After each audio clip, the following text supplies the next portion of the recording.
American fighter jet. In rough conditions today, Navy divers searching in shallow water, an area spanning 7 miles. The FBI is expected to take custody of any elements recovered. We now know it was a single Sidewinder missile fired from an F-22 that hit the balloon.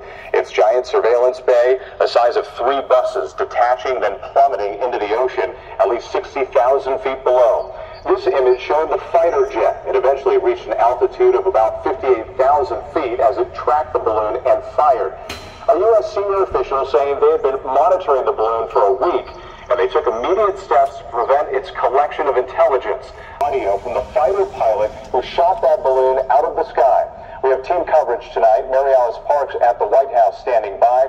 But ABC's Ellen Lopez. A U.S. fighter jet off the coast of South Carolina. The Air Force confirming that this is camp.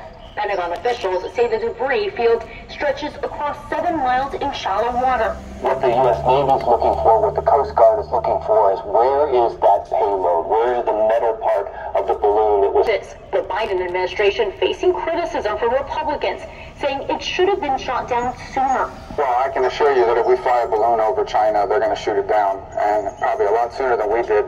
Overnight, China condemning the decision, calling it an excessive reaction, adding that it retains the right to respond further.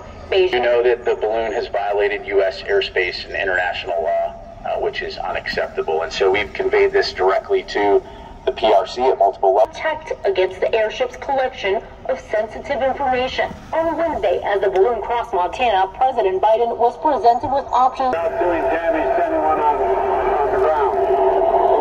That the best time to do that was out of... Several other spots in the past few years, including one recently over Colombia.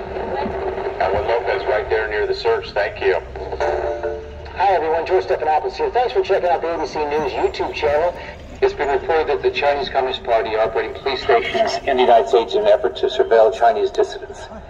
Seems obvious the U.S. shouldn't allow its most significant geopolitical cooperation process. And the reason this is so important is because we've seen a clear pattern of the Chinese government, the Chinese Communist Party, exporting their repression right here into the U.S. And we've had now a number of indictments that you may have seen of the Chinese engaging in uncoordinated quote-unquote law enforcement action right here in the United States, harassing, stalking, surveilling, blackmailing people who they just don't like or disagree with the Xi regime.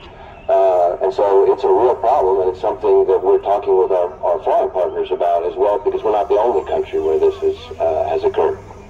They don't have any right to be here, right?